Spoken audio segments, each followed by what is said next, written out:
ఈ రాత్రి మీరు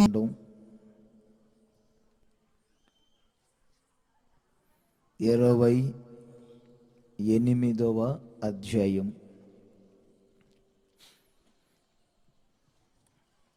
14వ వాక్యం క్రింద నుండి పై 3 వరుసలు నేను చదువుతాను. యెహోవా నిన్ను తలగా నియమించును గాని తోకగా నియమింపడు. నీవు పైవాడవుగా ఉందువు గాని క్రింది వాడవుగా ఉండవు. క్రైస్తవ సోదరులకు ఈ మాట పాతగానే ఉంటుంది, కానీ వారు అనుభవించటం మాత్రం చాలా కష్టంగా ఉంటుంది. ఎవరు యేసుక్రీస్తును నమ్ముకుంటారో వారిని ఆయన పైవారిగానే ఉంచుతాడు.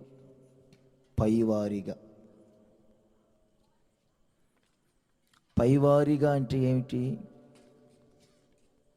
26:19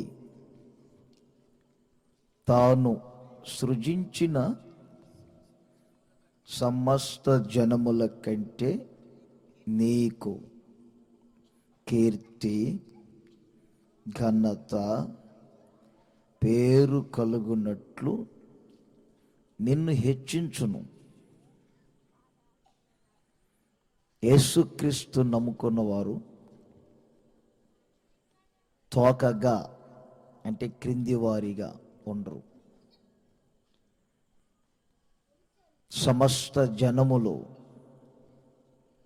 క్రింది వారిగా ఉంటారు. యేసుక్రీస్తు నమ్ముకున్నవారు పైవారిగా ఉంటారు. సమస్త జనులు తోకగా ఉంటారు. యేసుక్రీస్తు నమ్ముకున్నవారు తలగా ఉంటారు.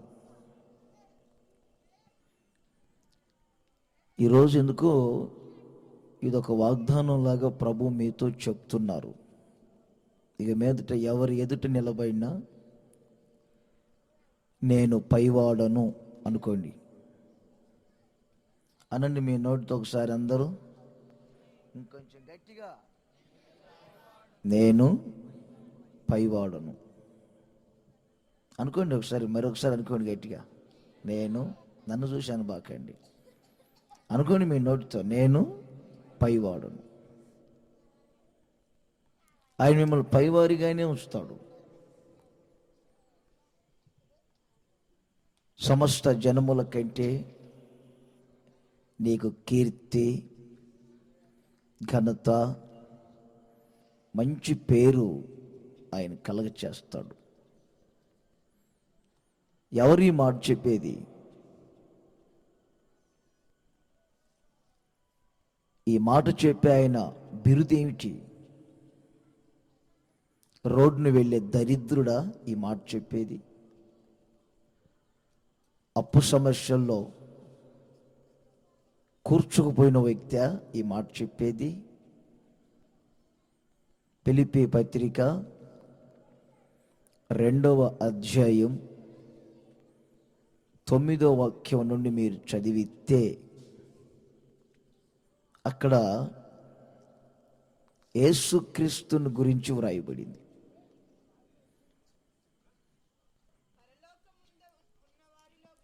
పరలోకమందున్న వారిలో కానీ భూమి మీద ఉన్న వారిలో కానీ భూమి క్రింద ఉన్న వారిలో కానీ ప్రతి వారి మోకాళ్ళు యేసునామములో వంగునట్లు ప్రతి వారి నాలుక తండ్రిని మహిమపరచున్నట్లు నాలుకతో యేసుక్రీస్తు ప్రభువుని ఒప్పుకున్నట్లును ఆయన హెచ్చింపబడి అడిగి చూడండి, పైనామం, పైనామం, పై పేరు, యేసుక్రీస్తుది పై పేరు. అంటే పైవాడు ఆయన. అందుకే మీకు మొదటే చెప్పాను, మిమ్మల్ని నేను పైవారినిగా నియమిస్తాను అన్నది దరిద్రుడు కాదు, రోగి కాదు, ఫ్యాక్షనిస్ట్ కాదు, పొలిటికల్ లీడర్ కాదు, మహిళా మండల సంఘ పెద్ద కాదు.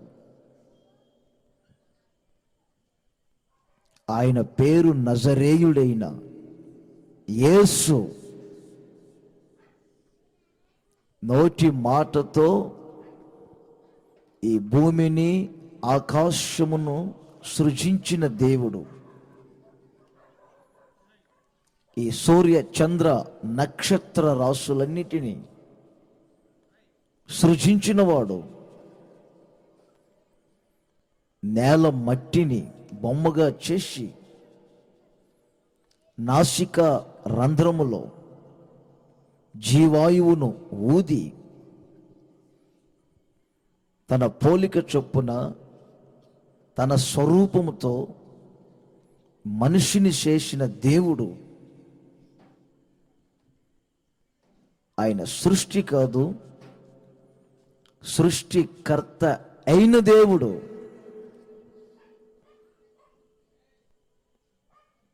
ఆయన గొప్పవాడు. ఆయన నామం పైనామం.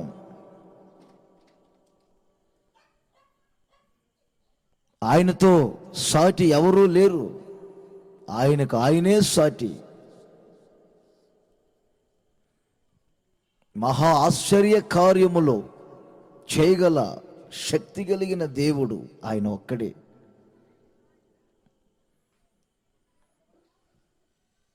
ఆయన చెప్తున్నారు ఈ మాట ఇప్పుడు మీతో, నా నామం పైనామం.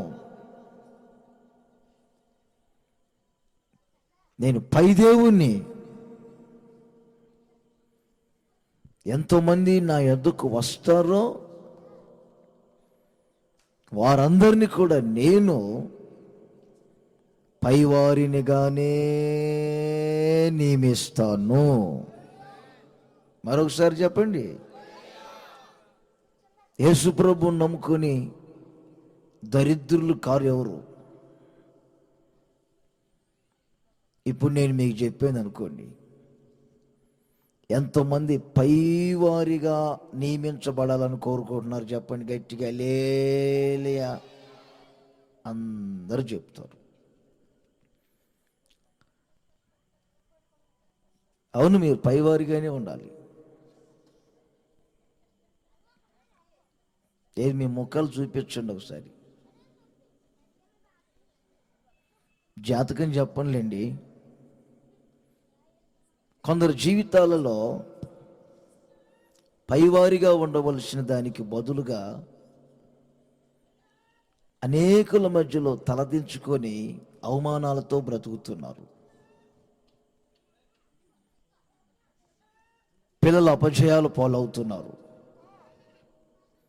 చేతుల కష్టార్జితం వారు అనుభవించలేకపోతున్నారు. చేయుచున్న ప్రయత్నాలన్నీ విఫలమవుతున్నాయి, కానీ సఫలం కావటం లేదు. అరికాలు మొదలుకొని తల వరకు వ్యాధులు, అప్పు సమస్యలు, పిల్లల మాట వినని పరిస్థితులు. పైకి మాత్రం బడాయికి బాగానే కనపడతారు, కానీ వారి అంతరంగ భాగాలలో ఏదో ఒక సమస్య కృంగతీస్తుంది. మీరు పైవారిగా ఉండాలంటే మీ జీవితంలో ఆయన కొన్ని క్రింద స్థితుల్లో నుండి ఆయన మిమ్మల్ని పై స్థితికి తీసుకెళ్తాడు. బాగా వినాలి. కొన్ని పర్యాయాలు అక్కడక్కడ నేను బైబిల్లో చదివితే భక్తులు ఎక్కడో ఉన్న సౌలు సమూయేలుతో ఎక్కడో పైన కూర్చొని మాట్లాడుతున్నాడు. మిద్దె మీద, ఉన్నత స్థలం మీద కూర్చొని మాట్లాడుతున్నాడు. గాడిదలు వెతుక్కుంటూ వచ్చే ఈ సౌలుకి ఆ ఉన్నత స్థలం మీద కూర్చునే ధన్యత వచ్చిందే అనుకునేవారు అందరూ. ఎక్కడో గుంటలో పడి ఉన్నటువంటి యోసేపు ఒక రోజున ఉన్నత స్థలంలోనికి వెళ్ళి ఐగుప్తు దేశానికి ప్రభువుగా రాజుగా ఉండి పరిపాలన చేస్తున్నాడు. ఇలా నేను చెప్పుకుంటూ వెళ్తే చాలా మంది భక్తులు ఉన్నారు. కింద నుండి పైకి ఒక వ్యక్తి వెళ్ళాలి. ఏ స్థితిలో నుండి మనిషి విడిపించబడితే ఆ పై స్థితికి వెళ్తాడు.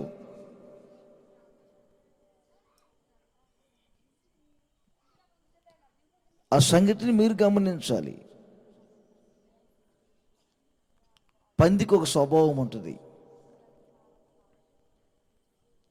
ఏ రోజు అది తల పైకి లేపి చూడదు. తల నేలకు మోపిందంటే ఇక ఉదయం నుండి తినటం అరవటం, మురికాలలో పెట్టిద్ది, బురద గుంటల్లో పడిద్ది. ఎక్కడ తిరిగినా ఈ పందికున్న బుద్ధి ఏమిటంటే, ఏమండి, క్రిందకే చూస్తుంటుంది తప్ప ఏ రోజన్నా పైకి చూడదు. అలాగే కొంతమంది జీవితాల్లో కూడా ఈ క్రింద అనుభవాలలో, క్రింద స్థితుల్లో పడిపోయి ఉంటారు, పైకి రాలేకపోతారు. ఒక సంగతి మీకు చెప్తాను చూడండి. 40వ కీర్తనలో 2వ వాక్యాన్ని మీరు గమనించినప్పుడు, ఆ వాక్యంలో చివరి మాట చూస్తే దావీదు అంటాడు, నన్ను పైకెత్తెను.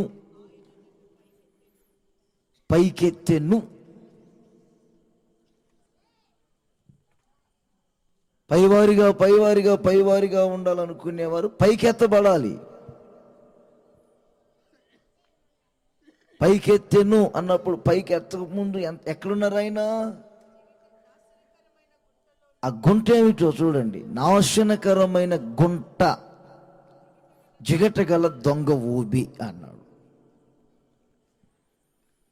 మనిషి నాశనకరమైన గుంటలో, జిగటగల దొంగ ఊబిలో ఉన్నంత కాలం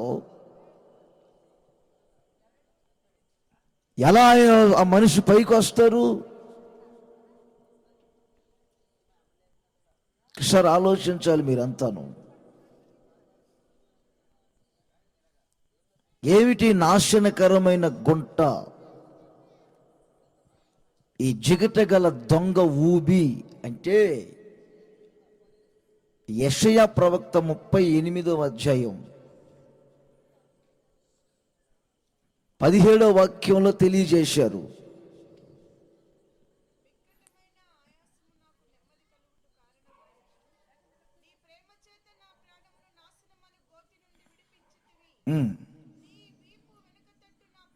అది ఆ పాపము అనే గుంట, ఆ నాశనకరమైన గుంట అంటే పాపము అనే గుంట. ఆ గుంటలో ఉన్నంత కాలం మీరు పైవారిగా ఉండరు. వీధుల్లో తోగ్గానే ఉంటారు, క్రింద వారిగానే ఉంటారు. పాపము అనేది జిగట వంటిది. జిగట, నల్ల రేగడి. జిగట నేలలోకి ఎప్పుడైనా దిగారో లేదో మీరు. 2 కాళ్ళు లోపలికి కూర్చుకుపోతాయి. ఒక కాలు పైకి లేపాలని చూస్తే ఈ కాలు దిగబడుతుంది, ఈ కాలు లేపాలని చూస్తే మరలా ఈ కాలు దిగబడింది. ఆ జిగట్లో నుంచి కాళ్ళు బయటికి రావు. పాపము అనేది కూడా అలాంటిది. అలాంటి అనుభవాలు, అలాంటి అలవాట్లకు గురై కొందరు పైవారిగా ఉండలేకపోతున్నారు. ఆ జిగట వంటి పాపం మిమ్మల్ని కృంగతీస్తుంది, రోజు రోజుకి కృంగిపోయే వారిగానే చేస్తుంది. ఏ క్షణం మీ జీవితంలో ఈ పాపం చోటు చేసుకుంటుందో, పైవారిగా ఉండాలని కోరుకునే మీరు ఆ నాశనకరమైన గుంట అనే పాపపు ఊబిలో నుండి పైకెత్తబడాలి. హల్లెలూయా! పైకెత్తబడాలి, పైకి లేపబడాలి.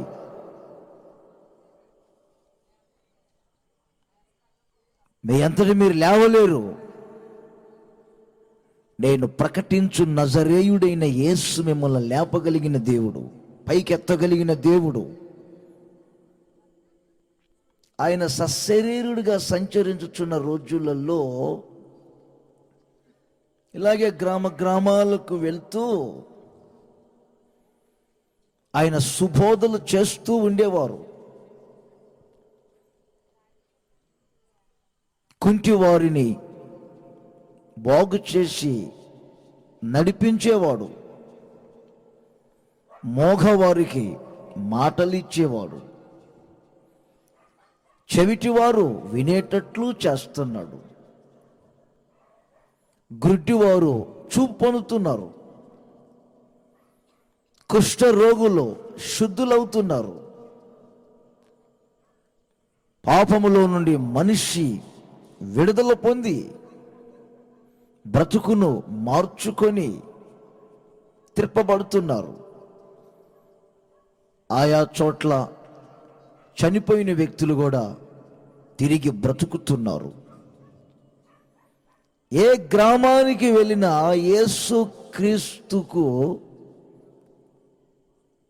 ప్రశ్నల వర్షం ఎదురవుతూ ఉండేది. ఏదో ఒక ప్రశ్న వేస్తూ యేసు ప్రభువుని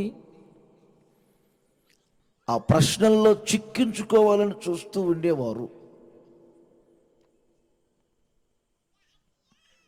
ఆ ప్రాంతపు వారు ఒకరోజు యేసు ప్రభు దగ్గరకు వచ్చి, విశ్రాంతి దినమున ఈ రోగిని స్వస్థపరుచుట న్యాయమా? ఈ ఊచ చేయగలిగిన వ్యక్తిని బాగు చేసావు, 2వ దాని వల్లే అది బాగుపడింది. మోషే ధర్మశాస్త్ర ప్రకారం విశ్రాంతి దినమున స్వస్థపరచకూడదు, మరి నువ్వు స్వస్థపరిచావు. యేసయ్య అంటారు, విశ్రాంతి దినమున మీలో ఎవరి ఎద్దైనను గాడిదైనను గొర్రె అయినను గుంటల్లో పడితే ఏం చేస్తారు? గొనిపుడి ప్రాంతం అంతా తిరిగి ఇంటింటికి 20,000 పెట్టి కొన్నానమ్మా, ఎద్దుని గుంటలో పడింది, కొట్టకలాడుతుంది, ఇంకా సేపట్లో చచ్చేటట్లుంది, ఆ సంగతి చెబుదామని వచ్చాను అంటారా? గొర్రె పడితే గుంటలో చూస్తూ ఉంటారా అని అడిగారు.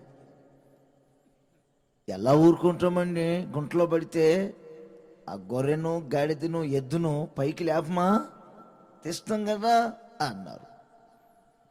అప్పుడు నా ప్రభు అయిన యేసుక్రీస్తు అంటారు, గొర్రె కంటే మనుష్యుడెంతో శ్రేష్ఠుడై ఉన్నాడు. గొర్రె కంటే మనుష్యుడెంతో శ్రేష్ఠుడై ఉన్నాడు. శ్రేష్ఠుడైన మనిషి పాపపు గుంటలో పడుతూ ఉంటే చూస్తూ ఉండే దేవుడను కాదు నేను, మనుష్యుడా నీవు ఎంతో శ్రేష్ఠుడవు. ఈ మైక్ స్వరము ద్వారా ఎంతమంది మాటలు వింటున్నారు? సర్వ సమాజమా, మీరు ఎంతో శ్రేష్ఠులై ఉన్నారు. కారణం మీరు దేవుని స్వరూపము, దేవుని పోలిక. మనుష్యులను సృజించి మనుషులలో జీవాత్మను ఇచ్చాడు దేవుడు. భూమి మీద ఉన్న ప్రతి ప్రాణికి ప్రాణము, శరీరమే ఉన్నది. కానీ మనిషికి ఆయన ఆత్మనిచ్చారు, జీవాత్మను గ్రహించుటకు, పరీక్షించుటకు, వివేచించుటకు. ఎవరు అడిగారు నీ దేవుడు ఎలా ఉంటారని? నేనన్నాను, నేనున్నట్లే ఉంటాను నా దేవుడు. కారణం నా దేవునికి ప్రతిరూపమే నేను. నేను ఎలా ఉన్నానో నా దేవుడు ఎలా ఉన్నారు.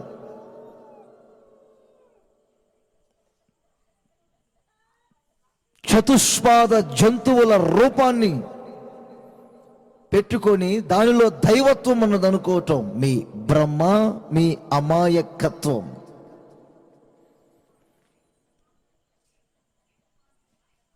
రెండు 2011 సంవత్సరాల క్రితం నా ప్రభు అయిన యేసు క్రీస్తు సశరీరుడిగా ఈ లోకానికి వచ్చారు, మనుష్య కుమారుడుగా వచ్చారు. నేను ఎలా ఉన్నాను ఆ పోలికనే ధరించుకొని వచ్చారు. కారణం మనిషిని పాపములో నుండి విడిపించాలని, శాపములో నుండి విడిపించాలని, మనిషిని మనిషిగా మార్చి మనిషికి మానవత్వాన్ని కలిగించి సమాజంలో మనిషికి విలువను, గౌరవాన్ని కలిగించాలని నేను ప్రకటించు నజరేయుడైన యేసుక్రీస్తు మనిషిని పాపపు గుంటలో నుండి విడిపించి వారిని పైకి లేపి పైవారిగానే నియమించును. నేను చెప్పిన మాట మత్తయి సువార్త 12వ అధ్యాయం 11లో ఉంటుంది. తర్వాత చదువుకోండి.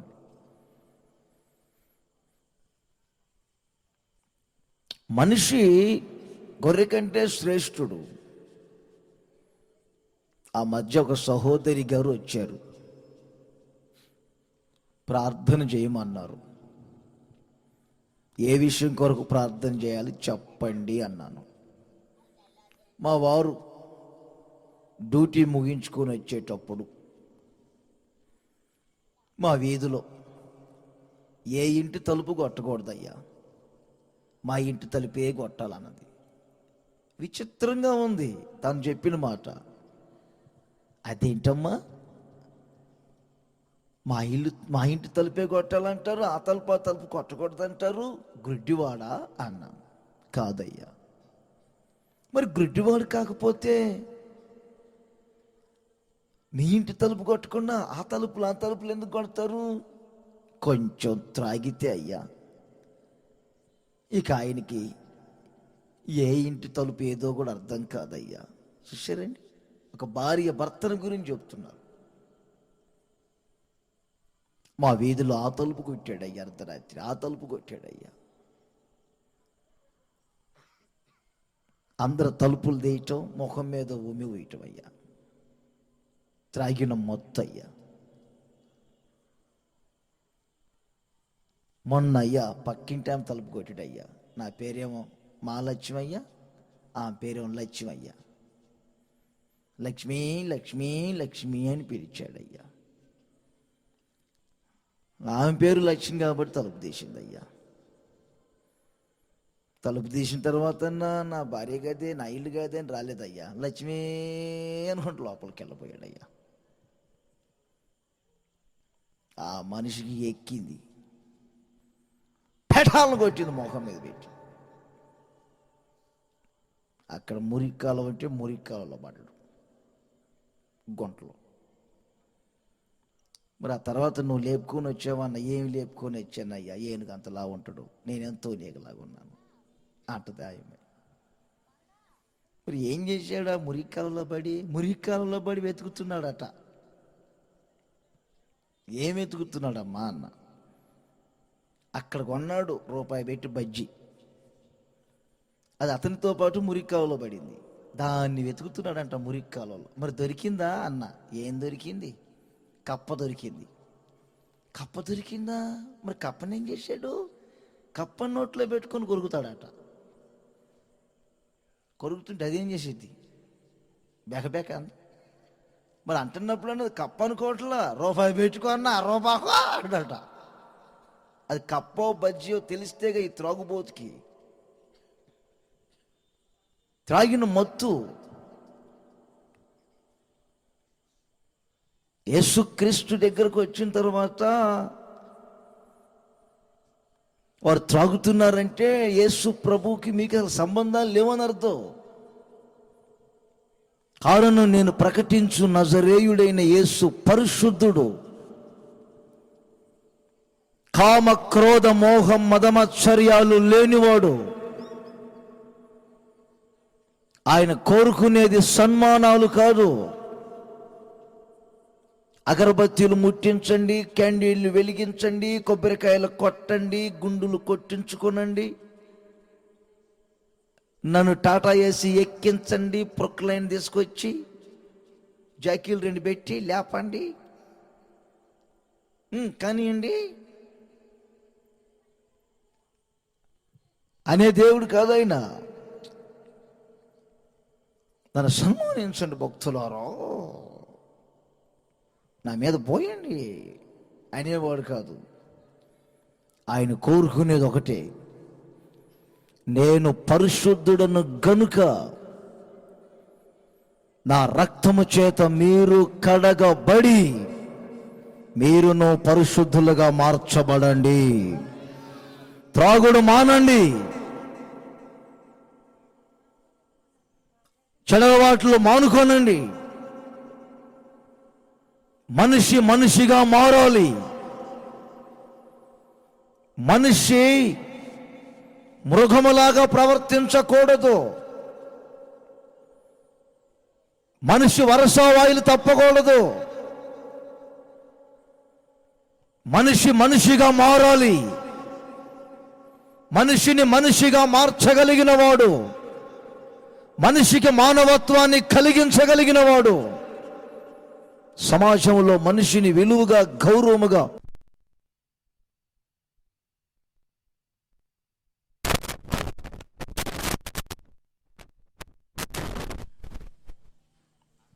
Praise the lord.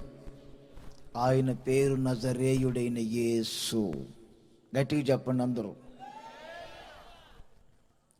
ఆయన మిమ్మల్ని పైవారిగా ఉంచే దేవుడు. మిమ్మల్ని పైవారిగా ఉంచాలని కోరుకుంటే ఇప్పుడు మిమ్మల్ని ఆయన ఏం చేయాలి?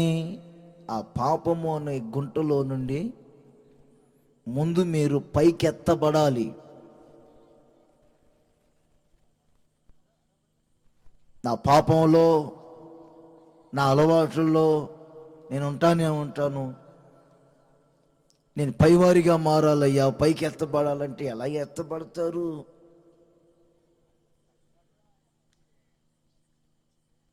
విన్నారా నేను చెప్తుంది? వాక్యం చెప్తున్నప్పుడే దాన్ని కొంచెం జ్ఞానంగా మీరు ఆలోచించి చేయవలసిన కార్యాలు మీరు చేస్తే ఆ ఊబిలో నుండి మీరు బయటకు వచ్చినప్పుడు ఆయన మిమ్మల్ని పైవారిగా మారుస్తాడు, ఆశీర్వదిస్తాడు. మరొక మాట కూడా మీతో పంచుకుంటాను. ఆది కాండము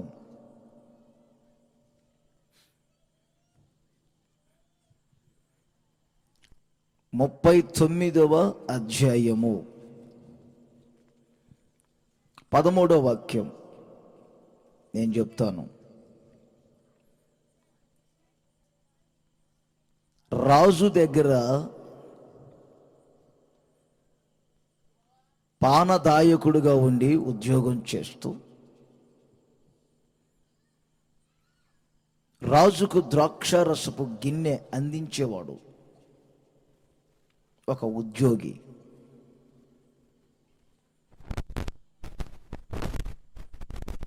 తాను ఒక చేయని తప్పు మూలాన చెరసాలలో ఉండవలసి వచ్చింది. తన మీద ఒక నింద, అవమానం. జైల్లో ఉన్నాడే కానీ నెమ్మదిగా ఉండలేదు. నా మీదకి వచ్చిన ఈ నింద ఎలా తొలగిపోతుంది? ఈ అవమానాల నుండి నేను ఎప్పుడు విడుదల పొందుతాను? ఓ భయంకరమైనటువంటి అవమానం, నింద.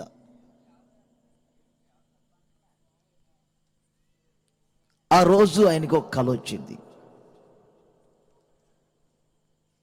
ఆ కలభావాన్ని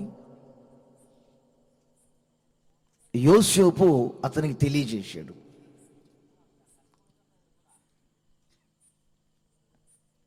ఆ కలభావంలో ఆయన చెప్పిన మాట ఏంటి తెలిసిన? ఒక చిన్న మాట, ఇంకా 3 రోజులలో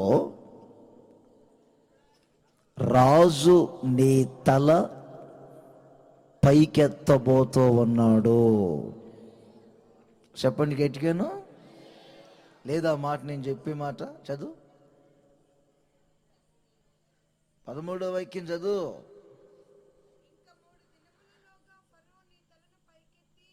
ఇంకా 3 దినముల్లోగా రాజు నీ తలను ఏం చేస్తాడు? నీ తలను పైకెత్తాడు. దీని అర్థం ఏమిటంటే, నీ మీద ఉన్నటువంటి ఆ నిందలు, నీ అవమానాలు ఉన్నాయే, అవమానాలు, ఆ నిందలలో నుండి ముందు నువ్వు పైకెత్తబడాలి. ఆ కార్యం చేయగలిగిన దేవుడు యేసుక్రీస్తు.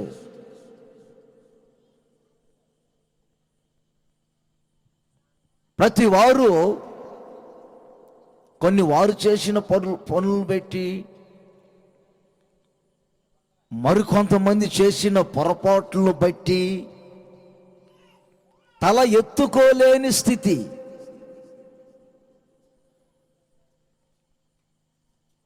తల దించుకోవటం, అవమానాలు అవమానాలు అవమానాలు. భర్త ప్రవర్తన బట్టి కొందరు భార్యలు తలెత్తుకోలేరు. భార్య ప్రవర్తన బట్టి కొందరు భర్తలు కూడా తలెత్తుకోలేరు ఆ వీధుల్లో. పిల్లల ప్రవర్తన బట్టి తల్లిదండ్రులు తలెత్తుకొని తిరగలేరు ఆ వీధుల్లో. కొన్ని మీరు చేసిన పనులను బట్టి తలదించుకున్నారు. కొన్ని మీరు చేయని పనుల్లో లేక చేయని నిందలు, చేయని అవమానాలు మీ మీద బండి, అవి తప్పులుగా మోపబండి, పైవారిగా ఆయన ఉంచాలని కోరుకున్నాడు. రాజు గిన్నె అందించి రాజు పక్కన కూర్చునే వ్యక్తి ఇప్పుడు జైల్లో ఉంటే ఎంత అవమానం. యోసేపు అంటున్నాడు, యేసుక్రీస్తుకు పోల్చబడుతున్న యోసేపు అంటాడు, ఇంకా 3 రోజుల్లో నీ ఉద్యోగం మరలా నీకు రాబోతుంది, నీ గౌరవం మరలా నీకు రాబోతుంది, నీ ఘనత నీకు రాబోతుంది, నీ కీర్తి నీకు రాబోతుంది. నీవు అనేకుల మధ్యలో తల పైకెత్తుకోబోతున్నావు. రాజు నీ తల పైకెత్తబోతున్నాడు. ఆ కార్యం ఇక మీద జరగబోతుంది. ఈ రాత్రి నా ప్రభు అయిన యేసుక్రీస్తు అంటున్నారు, 3 రోజులు దాకొద్దు, ఇక్కడ నుండి మీరు ఇంటికి వెళ్ళేసరికి మీ తల పైకెత్తుకోబోతున్నారు. ఆమేన్. ఈ కోడికలో పాలు పొంది మాటలు వింటున్న నేను, మీరు తల పైకెత్తుకొని పైవారిగా, గౌరవముగా, కీర్తి కలిగి, ఘనత కలిగి, మంచి పేరు కలిగి బ్రతికేటట్లుగా నేను చేయబోతూ ఉన్నాను.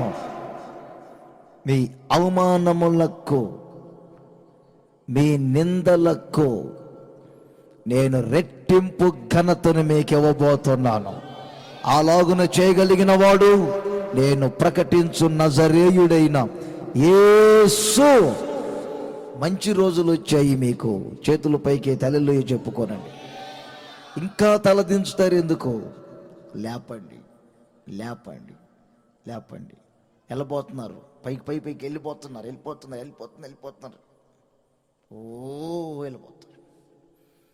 అందరి పేర్ల కంటే నీ పేరు పై పేరుగా ఉండబోతా ఉంది. అంతేగా? ఆమెనే. ఒకరోజు ఒక రాజుగారు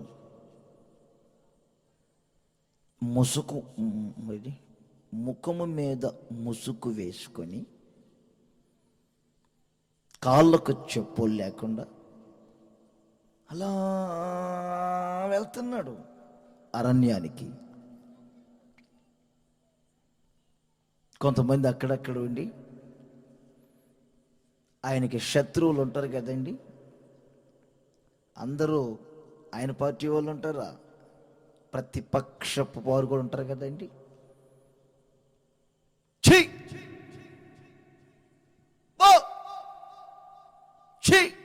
పో ఆ నోట్లు 2 మాటలే వచ్చాయి. ఛీ పో.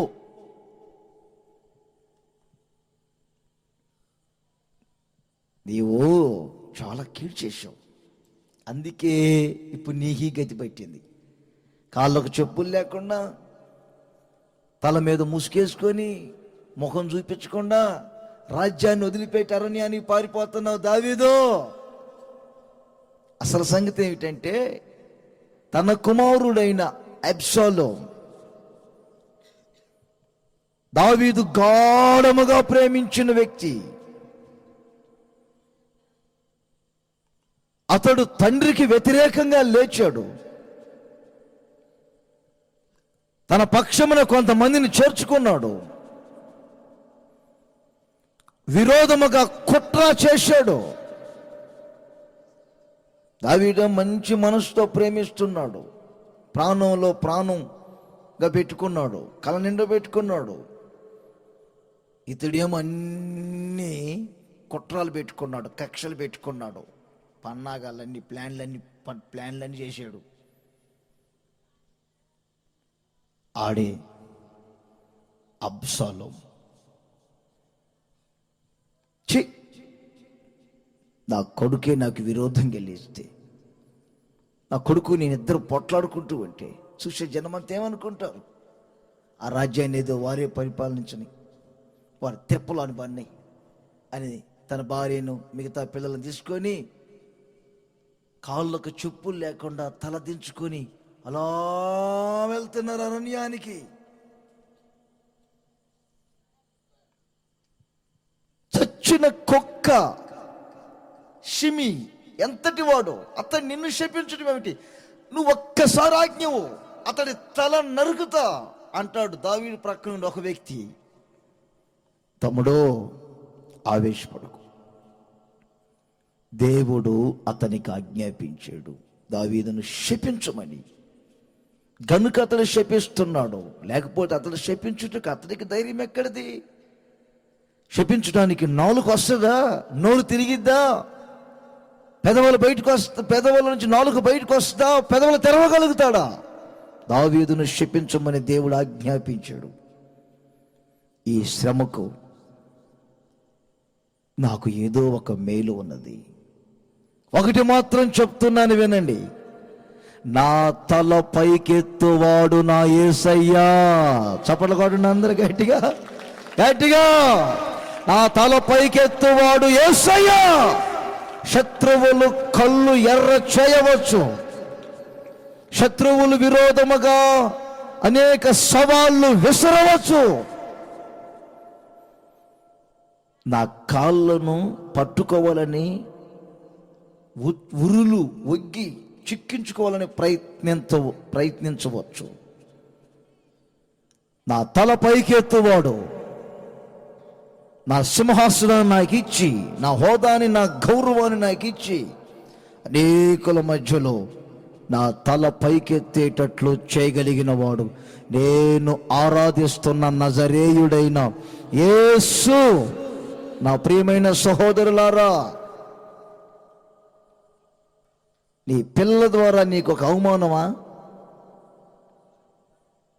ఈ కుటుంబ సభ్యుల ద్వారానే మీకు అవమానాలా? ఏ స్థితిలో మీరు ఉన్నారు? 3వ కీర్తన 3వ వాక్యంలో ఉంది నేను చెప్పిన మాట. ఆ చిన్న అక్షరాలు కూడా తర్వాత చదువుకోండి, కళ్ళ జోడి పెట్టుకొని ఇంటికి వెళ్ళి. అబ్షాలోము ఎదుట నుండి దావీదు పారిపోయినప్పుడు రాసిన కీర్తన 3వ వాక్యంలో అంటాడు, ఏమని? యెహోవా, నీవే నాకు కేడము,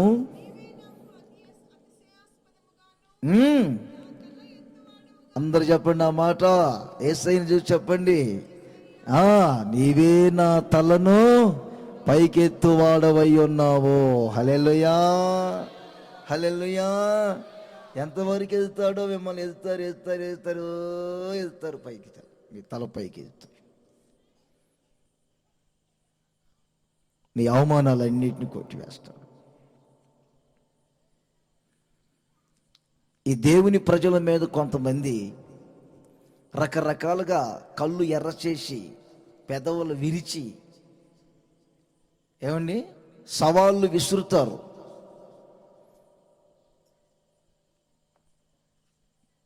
మీరు ఊరికే నిలిచి చూడండి.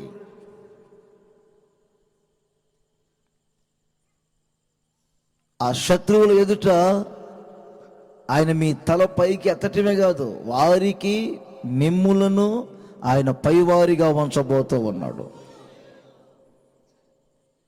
ఆ ఊర్లో ఒకడు ఉన్నాడు, నాకు తెలిసినోడు, దగ్గర స్నేహితుడేం కాదు కానీ దగ్గర పరిచయం ఉంది ఆడికి నాకు. ఇలాంటి భక్తులంటే అసలు గిట్టదు. హల్లెలూయా స్తోత్రం అంటే అసలే గిట్టదు. వాడు అక్కడ కూర్చున్నాడంటే నాకు వంగమంటాడు, నమస్కారం చేయమంటాడు. ఎవరైనా నమస్కరించకుండా వంగి దండాలు పెట్టకపోతే వారి మీద కుట్ర పెట్టుకుంటాడు. ఈ యేసు ప్రభువు నమ్ముకున్న ఒక వ్యక్తి ఏమో వంగటం లేదు, నమస్కారం చేయడం లేదు, దండం పెడతారు. యేసు ప్రభువు నమ్ముకున్న వాళ్ళు దేనికంటే దానికి దండం ఎందుకు పెడతారు? వింటున్నారా నేను చెప్తుంది? ఆయన దేనికంటే దానికి దండం పెడితే ఏమైనా ఆశీర్వాదం వస్తా? ఆ మధ్య ఒక పెళ్ళికి వెళ్ళా నేను, వెనక భాగంలో కూర్చున్నా. పెళ్ళైన తర్వాత పెళ్లి కూతురు పెళ్లి కొడుకు ఆ దంపతులకి మొదటి పని ఏమిటంటే కనబడినోరు కాళ్ళ మీద పడుతున్నారు. బాబాయ్ దీవించు, చిన్నమా దీవించు అంటున్నారు.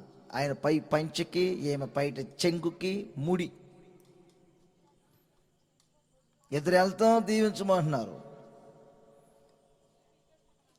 వాళ్ళు తాంబూలంలో అక్షంతలు చల్లటం, 100 ఏళ్ళు బ్రతకండి, గంపడి పిల్లల్ని కానండి అంటున్నారు. వింటున్నారా నేను చెప్తుంది? 100 ఏళ్ళు బ్రతకాలి, గంపడి పిల్లల్ని కానాలి. ఆరు కాళ్ళ మీద పడుతున్నారు, వీరి కాళ్ళ మీద పడుతున్నారు. అక్కడ త్రాగుబోతున్నాడు, మేనమామ అంట, ఉండి ఆయన కాళ్ళ మీద పడ్డారు. మామయ్యో దీవించా అని. ఆడు ఒంటి మీద చొక్కా కూడా లేదు, ఫుల్ మత్తులో ఉన్నాడు. దీవిస్తా అన్నాడు. ఆడు కాళ్ళ మీద పడ్డారు. ఈడేం చేశాడు తెలిసింది? అక్షంతలు ఎడమ చేతితో తీసుకొని వారి మీద చల్లకుండా వీడి మీద చల్లుకుంటున్నాడు. అలాంటి త్రాగుబోతుల కాళ్ళ మీద పడితే ఎలా వస్తుంది ఆశీర్వాదం? ఇంకొక రాజకీయ నాయకుడు అంట గెస్ట్గా వచ్చాడు, ఎండుకొండలాగా కూర్చున్నాడు, పొంతకొండలాగా. ఆయన కాళ్ళ మీద పడ్డారు దీవించని. ఆయన దీవించట్లా, ఇటు చూస్తాడు ఇటు చూస్తాడు. ఏంటి ఇటు ఇటు చూస్తున్నారంటే, ఇటు ఆమెను ఒక ఆమెను కూర్చోబెట్టుకోండు, ఇటు ఒక ఆమెను కూర్చోబెట్టుకోండు. పెద్ద భార్య అంట, చిన్న భార్య అంట. ఇప్పుడు ఈయనేమని దీవించాలా? ఇదే టైపులో రా నాయన నువ్వు కూడా అని దీవించాలా? ఏ ఒక్కరు దీవించినా దీవెన వారి మీదకి రాలేదు. మనిషిని మనిషి ఎలా దీవించగలుగుతాడు? దీవించగలిగిన వాడు మనుషుల యొక్క తలను పైకెత్తగలిగిన వాడు నేను ప్రకటించు నజరేయుడైన యేసు. హల్లెలూయా. ఆ పానదాయకుని యొక్క తలను పైకెత్తి అతని గౌరవాన్ని కలగచేసినట్లు అబ్షాలోము ఎదుట పారిపోయినప్పుడు దావీదు తలను పైకెత్తి పైవారిగా మార్చిన యేసు ఈ రాత్రి నీ జీవితంలో అంతటి కార్యం చేయబోతున్నాడు. వంగి నమస్కారం చేయకపోతే గెట్టలేదు. వాడికి 6 ఉరికోయి పెట్టాడు. చివరికి జరిగింది ఏమిటి తెలుసండి? ఉరికొయ్యి పెట్టిన వాడే ఆ ఉరికొయ్యి మీద ఉరి తీయించబడ్డాడు. ఎవరికైతే ఉరికొయ్యి పెట్టాడో ఆ వ్యక్తి, ఉరికొయ్య మీద ఉండాలనుకున్న వ్యక్తి ఊరంతా ఊరేగించబడతావన్నాడు, ఘనపరచబడుతున్నాడు. అందుకే నా సహోదరులారా, ఏ సందర్భంలో ఈ రాత్రి ఇక్కడికి వచ్చినా, ఒకవేళ మీరు అనుకోవచ్చు కరెంటు పోయింది శుభ్రంగా బయట కూర్చున్నాం కాసేపు అని ఈ మాటలు మీ చెవుల్లో పడవచ్చు. వారి చేత ప్రార్థన చేయించుకుందామని ఇక్కడికి వచ్చి ఉండవచ్చు. ఏ సందర్భములో ఇక్కడికి మీరు వచ్చినా అన్ని నామముల కంటే పై నామము కలిగిన నా ప్రభు అయిన యేసు క్రీస్తు చెప్తున్నారు ఈ రాత్రి మీతో, నేను మిమ్ములను పైవారినిగానే నియమించబోతున్నాను. హల్లెలూయా. పైవారినిగానే నియమిస్తాను. ఆ విధంగా నేను మిమ్మల్ని ఆశీర్వదిస్తాను. 3వ విషయం కూడా చెప్తాను. 3వ విషయం నోట్ చేయండి. ఆదికాండం 7వ అధ్యాయం 17వ వాక్యం, 18వ కీర్తన 16వ వాక్యం. ఈ 2 వాక్యాలు చదవండి. 3వ విషయం చెప్తాను.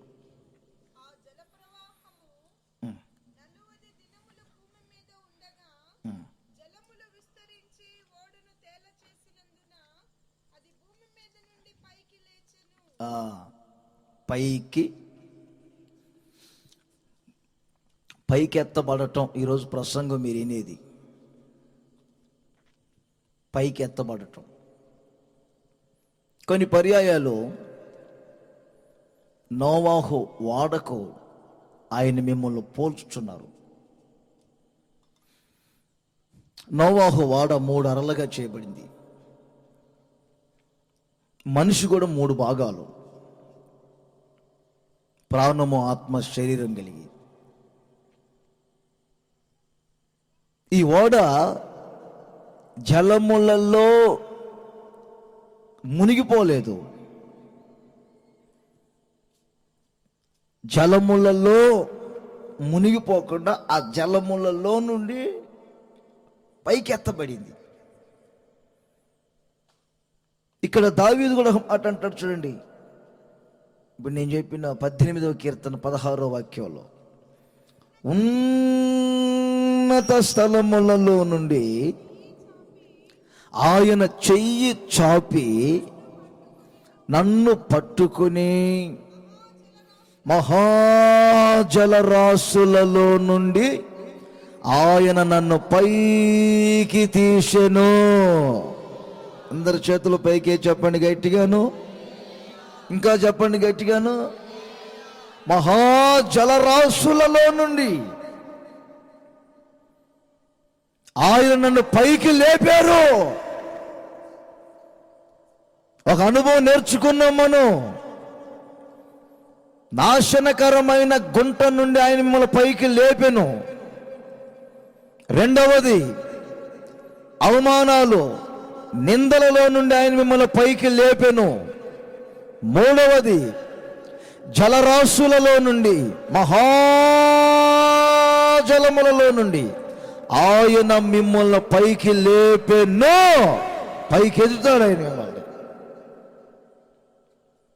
ఈ మహాజలరాశులు ఏమిటో తెలుసండి? మహాజలరాశులు నానా విధములైనటువంటి శోధనలు, శ్రమలు.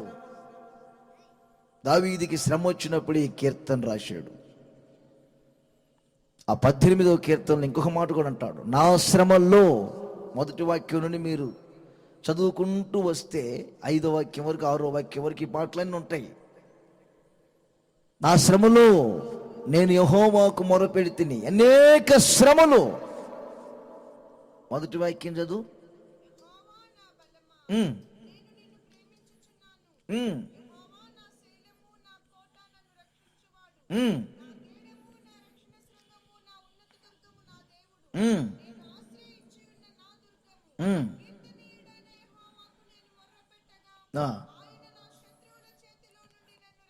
నా శత్రువుల చేతుల్లో నుండి నన్ను రప్పించును.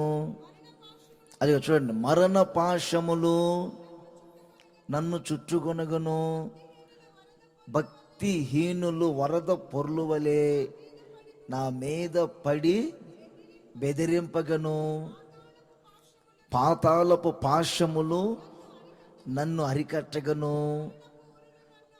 చూశారండి, ఇన్ని తన జీవితంలో మరణపు ఉరులు నన్ను ఆవరింపగను. ఇవన్నీ నన్ను ఆవరించాయి. శత్రువుల ద్వారా శ్రమ, నా సొంత వారి ద్వారా శ్రమ, మరొక ప్రక్కన ఆర్థిక పరిస్థితులు ఎదుర్కొంటున్నాను, మరొక ప్రక్కన దరిద్రత, అప్పు సమస్యలు, రోగాలు, నానా విధములైనటువంటి శ్రమలు శ్రమలు శ్రమలు శ్రమలు. చాలా మంది ఆ శ్రమలు వచ్చినప్పుడు తప్పుడు త్రోవల్లోకి వెళ్తారు, ఆత్మహత్య చేసుకొని చనిపోతారు. చాలా మంది అనేది అదే, ఈరోజు చస్తే రేపు 2 అంటా ఉండేవారు. 2 కాక 3 అవుతుందా? శ్రమ వచ్చినప్పుడు ఆ శ్రమలో తొందరపాట్లు వస్తాయి. సాతానుగాడు ఒక ప్రక్క నుండి మిమ్మల్ని తరుముతా ఉంటాడు. ప్రక్కింటి ఆమెకు వచ్చింది చావు, ఎదిరింటి ఆమెకు వచ్చింది చావు, వెనకింటి ఆమెకు వచ్చింది చావు, ఈ ప్రక్కింటి ఆమె కూడా చచ్చింది, ఇక నువ్వే ఉన్నది, నువ్వే. కానీ ఎందుకు బ్రతుకుతున్నావు? కానీ కానీ త్వరగా, కానీ ఆలస్యం చేయబాకు, ఏదో ఒకటి చేసుకొని చావు చావు. నా దగ్గరికి చాలామంది వచ్చి అంటారు, ఏంటయ్యా నాకు చావు చావు చావు అనే శబ్దం వినపడుతుంది అంటారు. మొహాలు పెట్టుకొని, ఆ ముఖాల్లో జీవకాలం ఉండదు. కొందరు ముఖాలు ఎప్పుడు చూసిన జీవకాల, చౌకాలే ఉంటుంది.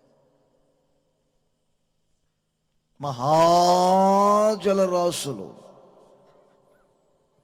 మహాజలరాశులు నీ మీద పొంగి పొర్లుతున్నాయా? ఆయన ఈరోజు మీతో వాగ్దానం ఏం చేస్తున్నారు? నేను మిమ్ములను పైవారిగానే ఉంచుతానని చెప్పారు. కాబట్టి ఆయన మిమ్ములను ఆ జలరాశులలో మునిగిపోయేటట్లు చేయడు. ఆ జలరాశులలో నుండి నిన్ను పైకెత్తువాడు ఆయనే, కీర్తనీయుడైన దేవుడు.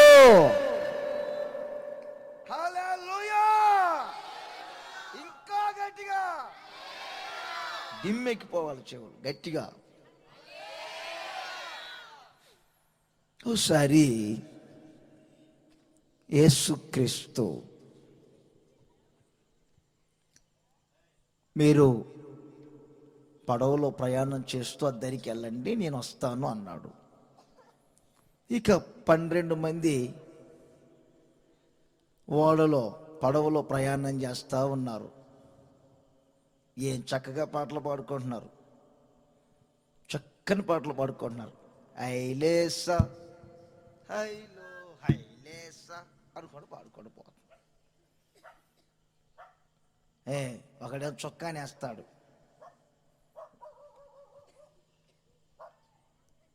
ఒకడేమో లాగుతూ ఉంటాడు తెడ్డేసి. ఏం పాటలు! ఒక పాట అయిపోయింది, రెండో పాట అయిపోయింది, మూడో పాట అయిపోయింది, నాలుగో పాట ముగించగా మునిపే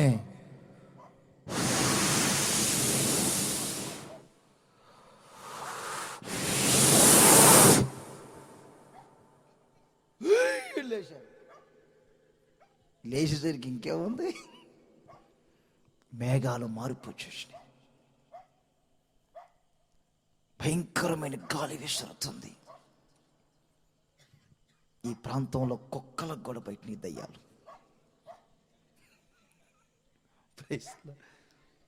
చెప్పండి గట్టిగా, అల్లులు చెప్పండి. కోటాలు పెడితే కానీ ఇలాంటి కోటాలు మీ అల్లులకి తట్టుకోలేకపోతాయి అన్నీ. ప్రైస్లో చెప్పరేంటంటే అది కాదు, మేఘాలన్నీ మార్పు వచ్చేసి భయంకరమైన గాలి.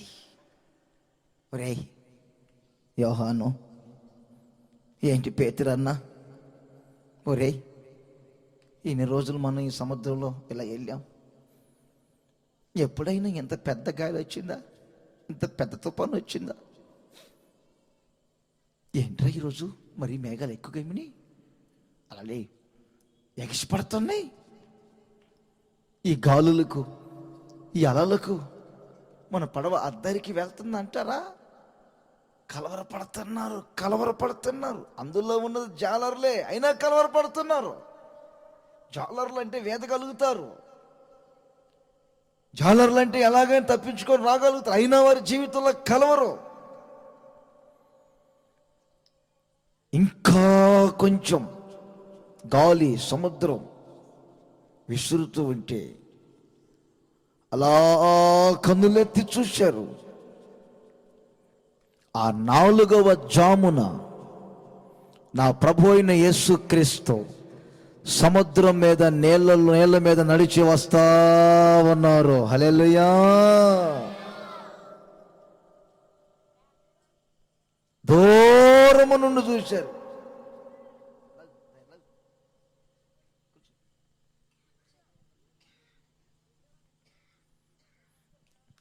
ఒరేయ్, ఆ దూరం నుండి కనపడుతుంది ఏంటి? ఎంత భక్తులైన వీరిలో ఒకరు అనుమానం. ఎవరో కాదు, మనకు ముందు ఇలాగే ఎవరో ప్రయాణం చేసి ఉంటారు. ఇదే చోట తుఫాన్లు, గాలులు వచ్చి ఉంటాయి, చచ్చి ఉంటారు. చచ్చి దయ్యాలుగా తిరుగుతున్నట్లుంది ఇక్కడ. ఏదో ఒక దయ్యం, భూతం మన వైపే వస్తుంది, భూతం. కాసేపు ఆగ్గానే మీకు సమాధానము కలుగునుగాక, గాలి నిమ్మలము, సముద్రమా ఆగు. ఉప్పొంగిన సముద్రం అలా ఆగిపోయింది. విసిరే గాలులో ఒక్కసారి అలా నిమ్మలమైనవి. నేనే మీ యేసును నడి సముద్రములో మునిగిపోతూ ఉంటే చూస్తూ ఉండేవాడిని కాదు, మిమ్మల్ని రక్షించుటకు నేను వచ్చాను. కొంచెం గాలి అణిగిన తర్వాత, కొంచెం సముద్రం నిమ్మలమైన తర్వాత ఒక్కొక్కరు కొద్ది తేరుకున్నారు.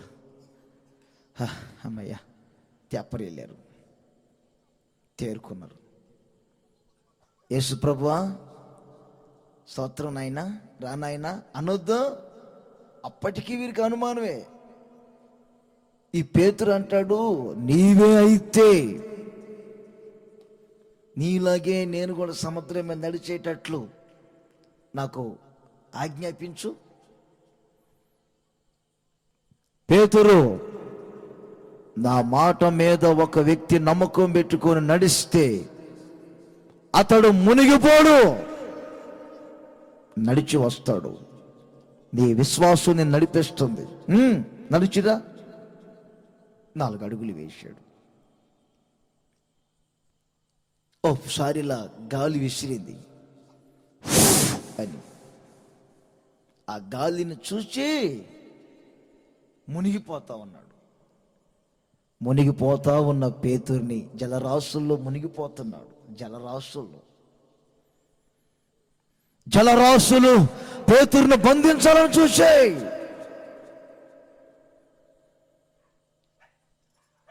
జలరాశులు అతన్ని ముంచి వేయాలని చూశాయి. పేతురు ఎదుట నడి సముద్రం మీద నడిచి వచ్చిన నజరేయుడైన యేసు ఉన్నాడు గనుక చేయి చాపి పేతురుని పైకి తీసెను. హల్లెలూయా. కొట్టు, గట్టిగాని కొట్టు. పైకి తీశాడు, పైకి ఎత్తాడు. ఆమేన్. జలరాశులలో మునిగిపోయేటట్లు చేయగలిగిన దేవుడు కాదు. నేను ప్రకటించు నజరేయుడైన యేసు. నువ్వు ఆరిపోతా ఉంటే, నువ్వు మునిగిపోతా ఉంటే నీ తలకాయ మీద కౌలు పెట్టి నిన్ను ఇంకొంచెం త్రొక్కేవాడు కాదు. నీకు భారమైన ఆజ్ఞలు పెట్టేవాడు కాదు. గుండు కొట్టించుకొని సున్నం బూడిద రాసుకొని ఏమండి వేపమండలో తీసుకొని ఊరేగమని చెప్పేవాడు కాదు. కొండ మీద 3 కొండలు పెట్టి ఊరేగమని చెప్పేవాడు కాదు. నేను ప్రకటించు నజరేయుడైన యేసు. నీ గుండెలో ఉన్న భారాలన్నిటిని ఆయన కొట్టివేస్తాడు. నీ దుఃఖము నిట్టూర్పులన్నీ ఎగిరిపోయేటట్లు చేస్తాడు. అలాగున చేయగలిగిన వాడు నేను ప్రకటించు నజరేయుడైన యేసు. పేతురుని పైకెత్తినట్లుగా ఆ మహాజలరాశులనే శ్రమలలో నుండి నిన్ను పైకి లేపగలిగిన వాడు నజరేయుడైన యేసు. ఆయన సృష్టికర్త అయిన దేవుడు ఎంతటి కార్యమైన చేస్తాడు. ఏయ్ గాలి అని గాలిని గద్దించి, సముద్రమా అని సముద్రాన్ని నెమ్మలపరిచిన వాడు. నీ జీవితంలో ఒకవేళ ఏ శ్రమ ఉన్నా ఆ శ్రమను గద్దించగలిగిన వాడు, రోగాన్ని గద్దించగలిగిన వాడు, నీ కడుపులో ఉన్న గడ్డను గద్దించి కరిగిపోయేటట్లు చేయగలిగిన వాడు, నీ వ్యాధుల వ్యవస్థను నిర్మూలపరచగలిగిన వాడు, నీ ఎదలో ఉన్న వేదనను కొట్టివేయగలిగిన వాడు, నీ జీవితంలో ఉన్న దుఃఖాన్ని తొలగించి నీ బ్రతుకును నాట్యముగా మార్చగలిగిన వాడు, ఆవరించిన చీకటిని దూరపరిచి నీ బ్రతుకును వెలుగుమయంగా చేస్తాడు. శాపాస్పదాన్ని తొలగించి నీ బ్రతుకులో ఆశీర్వాదాస్పదాలను పుట్టించగలిగిన వాడు సృష్టికర్త అయిన దేవుడు నజరేయుడైన యేసు. ఈ రాత్రి మీతో చెప్తున్నారు, నేను మిమ్ములను పైవారిగానే ఉంచుతాను. దేవునికి స్తోత్రం. ఇంకా కొంచెం గట్టిగా. కొంతమంది పెంట కుప్పల మీద పడి ఉన్నారంట. పెంట కుప్పల మీద 113:8 రెండో మాట. పెంట కుప్పల మీద పడి ఉన్న బేదలను. నేను రెండో మాట అని చెప్పాను. నాకు భాష అర్థం కావాలి మీకు. అదొక స్టడీ, మరలా అదొక సబ్జెక్ట్ అనమాట. ఇదొక సబ్జెక్టు. ఉపవాసుకోవటం ఉంది కదా 19, అప్పుడు వస్తుంది ఆ సబ్జెక్టు. అందుకే చదవకూడదు. ఇప్పుడు చదవండి. ఎక్కడ కూర్చున్నారు? ఇది బాగుంది. ఎవరు చోటు దొరకలేదు ఎవరికి? పెంట కుప్ప మీద కూర్చున్నారంట. పెంట కుప్ప మీద కూర్చోవటం ఏంటండి? కొంతమంది పెంట కుప్ప మీద నుండి బేదలను ఏం చేస్తాడట ఆయన? పైకి అమ్మాట నోట్ చేయండి, పైకెత్తువాడు. అది పేదరికం. కొందరి జీవితంలో పేదరికం, దరిద్రత. నిన్ను చుట్టుముట్టింది పేదరికం. నీ బ్రతుకులు ఏదో ఒక కొరత, కొదువులతోనే నడిపించబడుతున్నావు.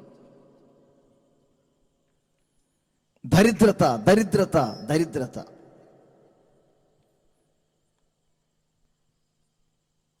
చాలా మంది నా దగ్గరికి వస్తారు, ప్రతిదానికి లేదు లేదు లేదు లేదు అనే మాటే. పేదరికం. ఒక అప్పం కలిసి పెట్టమ్మా, అంత పిండి ఉందయ్యో, అంత నూనె ఉందయ్యో, అంత నా ఇంట్లో అంతే. పేదరికం.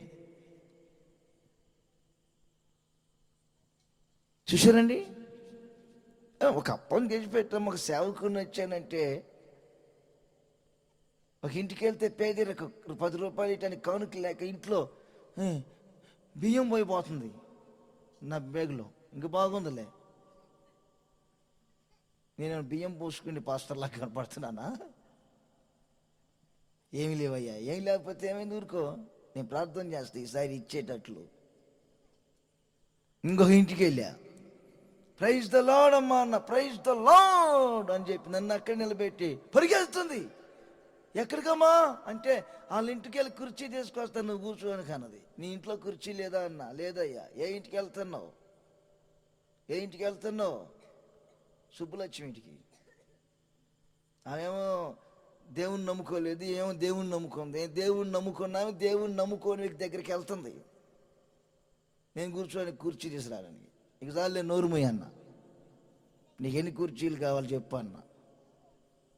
ప్రార్థన చేశా, 6 కుర్చీలు దేవుడు ఇచ్చాడు.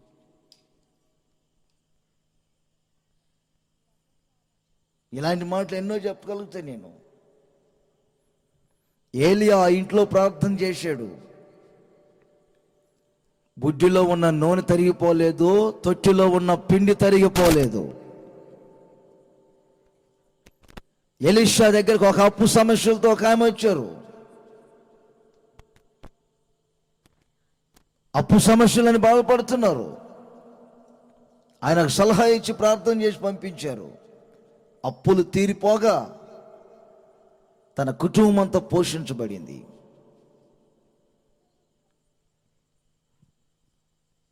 ఆయన దరిద్రతలో ఉన్న వారిని ధనవంతులుగా చేయాలని మన ప్రభు అయిన యేసుక్రీస్తు ఈ లోకానికి దరిద్రుడుగా వచ్చారు.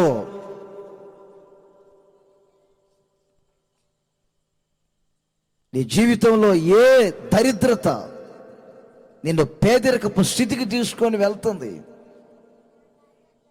ఆ స్థితిలో నుండి నా ప్రభు అయిన యేసుక్రీస్తు నిన్ను పైకెత్తబోతూ ఉన్నాడు.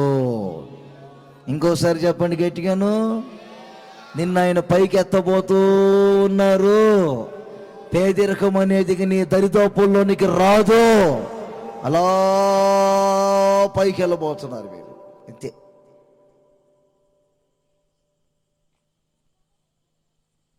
మీ ఇంట్లో ఏ కొదువు లేకుండా నిన్ను సర్వ సమృద్ధి గల వారిగా మార్చబోతున్నారు. 4 కోణాల్లో మీకు క్లుప్తంగా ఈ సందేశాన్ని బోధించడం జరిగింది. నువ్వు పైవారిగానే, మీరు పైవారిగానే ఉంటారు. పైవారినిగా చేసే దేవుడు ఎవరంటే పైనామం కలిగిన వాడు.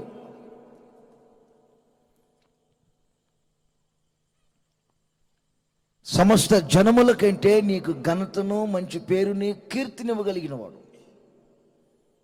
మీరు పైవారిగా మారాలంటే ఈ 4 అనుభవాల్లో నుండి ఆయన నిన్ను పైకి ఎత్తబోతున్నాడు. ఆమేన్.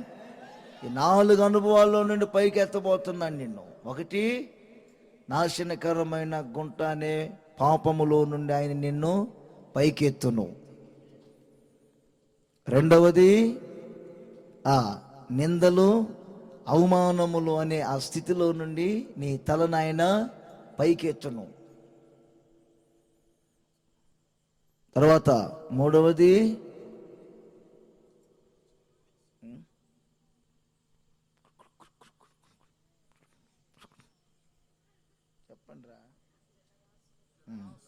శ్రమలు.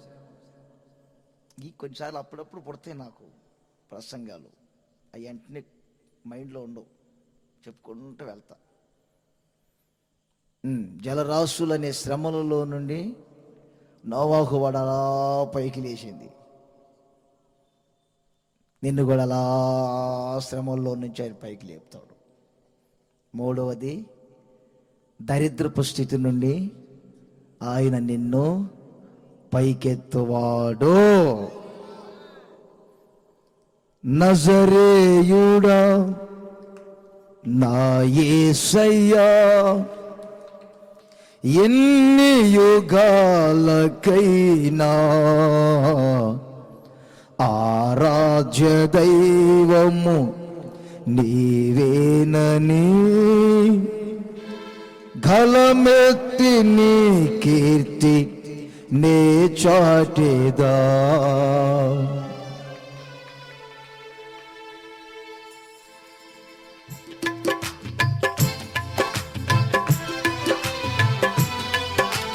చప్పట్లు కొట్టండి గట్టిగా. స్కేల్ తగ్గించాయా కొద్దిగా.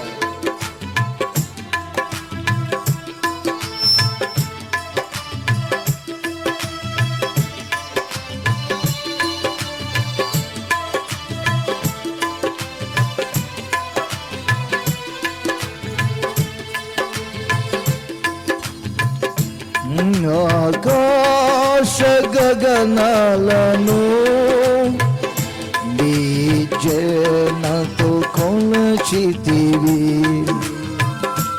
ఆకాశ గగనాలను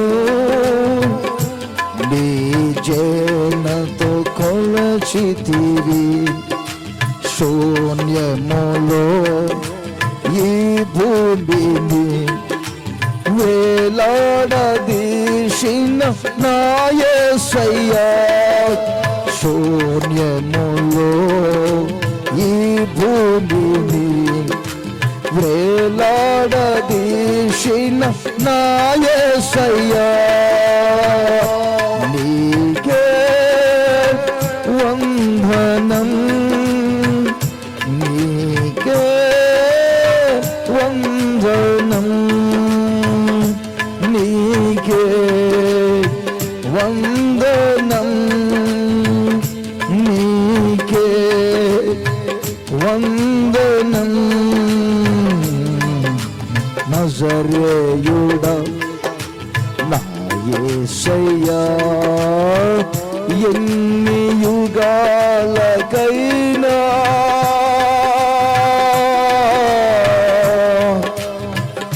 ఎన్ని యుగాలకైనా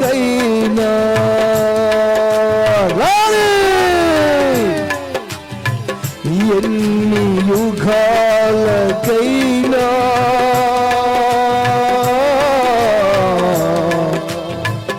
ఎన్ని యుగాలకైనా ఆరాధ్య దైవము నీవేనని, ఆరాధ్య దైవం నీవేనని గలమెత్తి నీ కీర్తి నే చాటేదా, గలమెత్తి నీ కీర్తి నే చాటేదా. జలములలో బడి నే వెళ్ళినా నన్నేమి చేయవు నా యేసయ్యా. చప్పట్లు కొట్లు గట్టిగా గట్టిగా.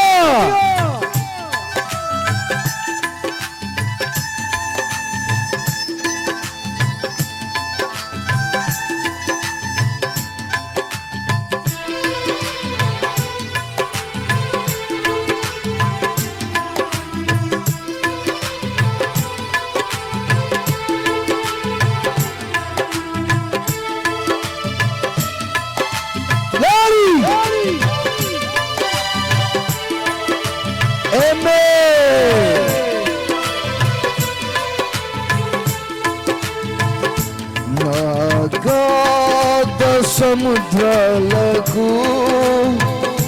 నీవే ఎల్లలో వేసితివి,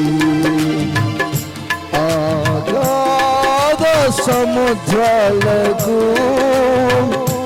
నీవే ఎల్లలో వేసితివి, జలములలో నే వెళ్ళినా నన్నేమి చేయవు నా యేసయ్యా, జలములలో నే వెళ్ళినా నన్నేమి చేయవు నా యేసయ్యా, నీకే వందనం. అందరూ స్వరమెత్తి పాడండి. వందనం నీకే వందనం, నీకే వందనం, నజరేయుడా నా యేసయ్యా, ఎన్ని యుగాలకైనా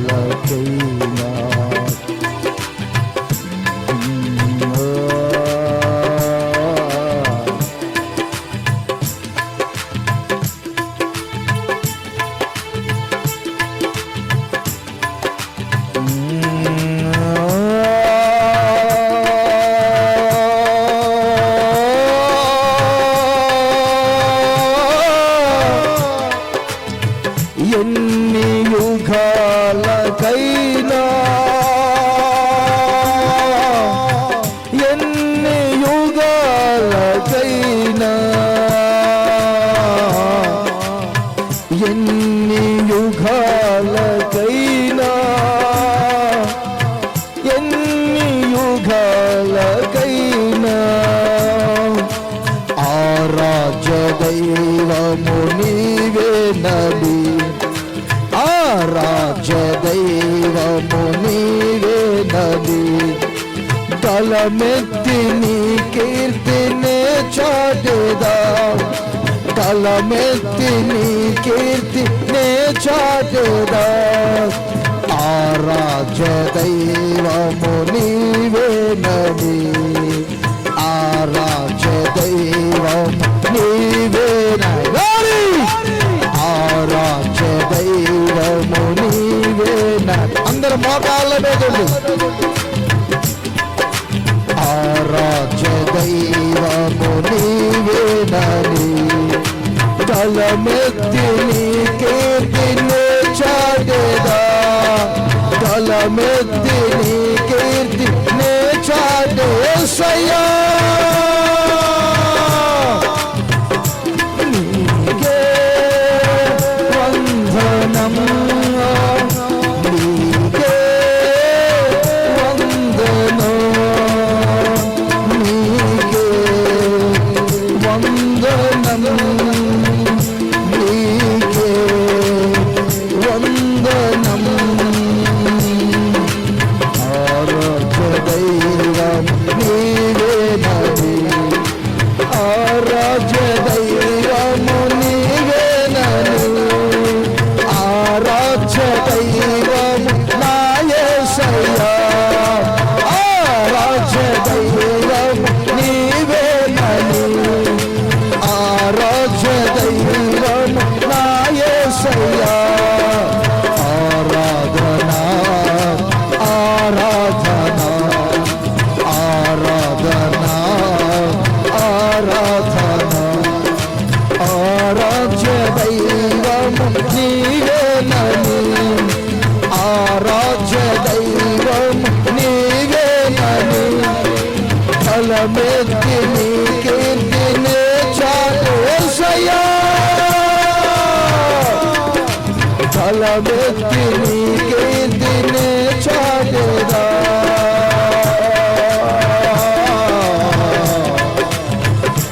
నా యేసయ్యా, యేసయ్యా, యేసయ్యా.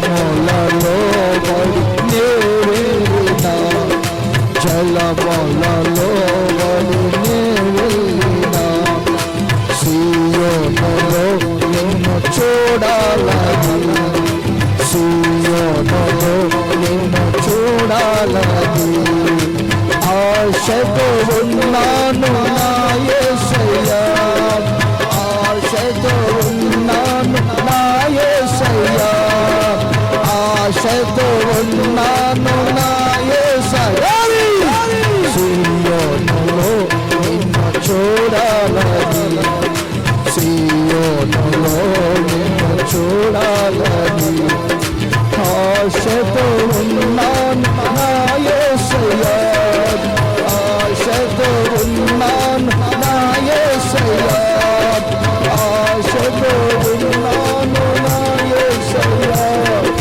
నా యేసయ్యా,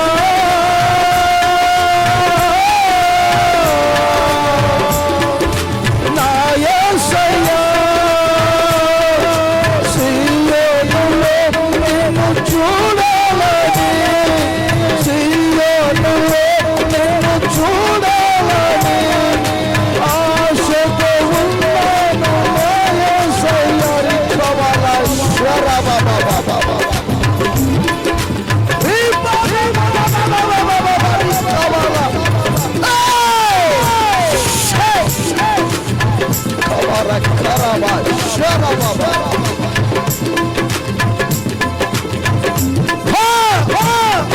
ఆవరించిన శాపం, ఆవరించిన శాపం, దోషం, రక్త ప్రోక్షణలో, రక్త ప్రోక్షణలో విడుదల, విడుదల, విడుదల, విడుదల, కదిలించు ఈ ప్రాంతాన్ని, కదిలించు, కదిలించు ఈ ప్రాంతము ప్రజలను కదిలించు, రక్తం, రక్తం, రక్తం, రక్తం, రక్తం, రక్తం, రక్తం, రక్తం, రక్తం, రక్తం, యేసు రక్తం,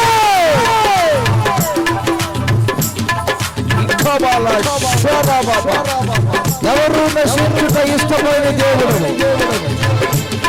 మా కొరకై రక్తము కార్చిన దేవుడు, మా కొరకై శిలువ వేయబడిన దేవుడు, నీవు ఒక్కడవే, నీవు ఒక్కడవే మనుషుని పాపము నుండి పైకెత్తగలిగిన దేవుడు, దరిద్రతలో నుండి విడిపించగలిగిన దేవుడు, జలరాశుల శ్రమలో నుండి విడిపించగలిగిన దేవుడు యేసయ్యా, త్రాగుబోతులు మార్చండి, వ్యభిచారులు మార్చండి, నరహంతకులు మార్చండి, విగ్రహారాధన శాపం తొలగిపో, తొలగిపో.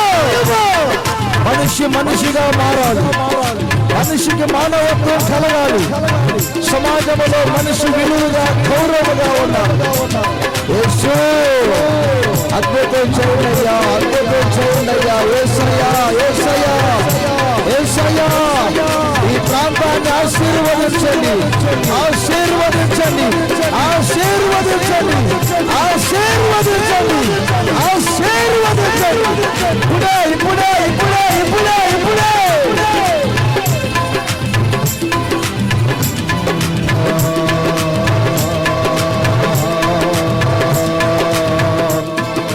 జలములలో పడి నేవెళ్ళినా,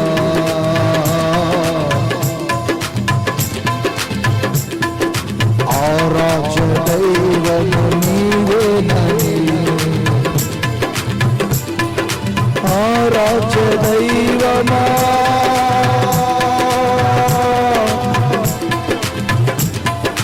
ఆరాధ్య దైవమా,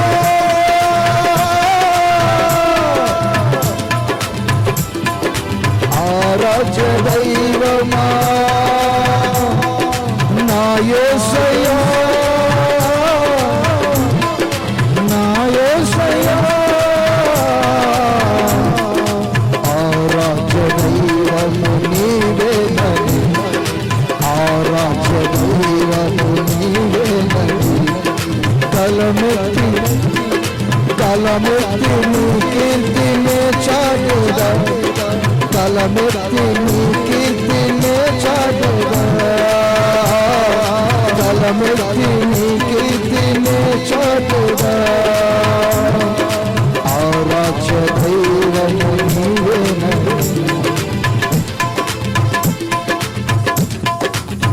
Thank you, God.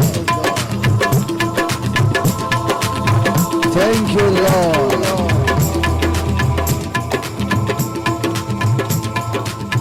Thank you, Jesus.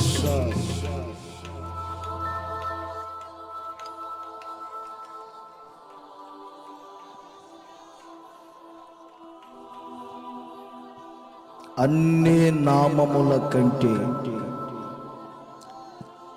పైనామం అది యేసు నామం. అది యేసు నామం. ఒక్కసారి కళ్ళు మూసి మీ చేతులు పైకెత్తి. మిమ్ములను ఆయన పైవారిగా చేయబోతున్నారు. తలగానే ఉంచబోతున్నారు. సమస్త జనముల కంటే కీర్తి, ఘనత, మంచి పేరు మీకు కలగాలని మిమ్మల్ని ఆయన హెచ్చిస్తున్నారు. ఒక్కసారి తీర్మానం చేయండి. నన్ను పైకెత్తువాడవు నీవే. ఏ మనిషి నన్ను పైకెత్తలేడు.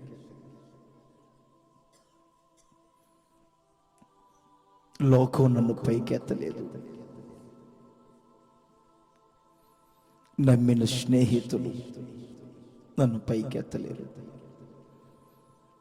నా రక్త సంబంధులు నన్ను పైవారినిగా చేయలేరయ్యా. ఏ ఏ స్థితులలో నుండి మమ్మల్ని మీరు పైకెత్తాలని కోరుకున్నారు, ఈ రాత్రి మీ ప్రజలు మీ మాటల చేత ఒక తీర్మానమునకు వచ్చారు.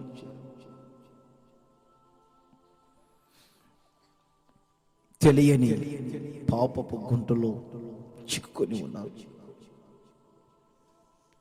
ఆ ఊబిలో నుండి బయటికి రావాలని ఎంత ప్రయత్నించినా రాలేని అగాధం ఈ ప్రజలను బంధించింది. ఈ రాత్రి ఆ జిగటగల దొంగ ఊబిలో నుండి ఈ ప్రజలను పైకెత్తాలని మీరు కోరుకున్నారు. ఈ ప్రజల తల పైకెత్తాలని మీరు కోరుకున్నారు. జలరాశుల్లో నుండి ఈ ప్రజలను పైకి తీయాలని మీరు ఆశించారు. దరిద్రపు స్థితి నుండి మీ ప్రజలను మీరు విడిపించాలని మీరు ఆశించారు. కుడి ఏదో ఎడమేదో తెలియక ఇదిగో ఈ ప్రాంతంలో ఎంతమంది జీవిస్తున్నారు. వారందరిని ఒక్కసారి మీరు కనికరపడండి.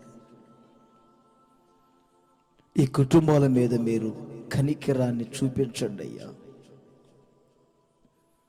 ఈ రాత్రి పాపికి రక్షణ కలగాలి, రోగికి స్వస్థత కలగాలి. మీ రక్త ప్రోక్షణలోనే శాపగ్రస్తమైన సమస్తం తొలగిపోవాలి. ప్రతి కుటుంబములో జీవాధిపతిగా మీరు ఉండాలి. ప్రతి వారి మోకాలు మీ నామములో వంగాలి. నీవే దేవుడు అని ప్రతి వారి నాలుక మిమ్మల్ని స్తుతించునుగాక. ఈ మా ప్రయాస వ్యర్థము కాదని అనేకులను ఈ ప్రాంతంలో మీరు రక్షణకరమైన స్థితిలో ఉంచి మీలో స్థిరపరచండి. కూడి వచ్చిన వారిని, ఆయా చోట్ల ఉండి ఈ వాక్యమును వినిన వారిని ఆశీర్వదించి ఈ మాటల ప్రతిఫలాలు ప్రతి వారికి కలగ చేయమని నజరేయుడైన యేసు నామములో అడుగుచున్నాను తండ్రి. మన ప్రభు అయిన యేసు క్రీస్తు కృప, తండ్రి అయిన దేవుని ప్రేమ, పరిశుద్ధాత్ముని సహవాసం మనందరికీ తోడుగా ఉండునుగాక. ఆమేన్. అందరూ ఒకసారి చేతులు పైకి చెప్పండి, హల్లెలూయా.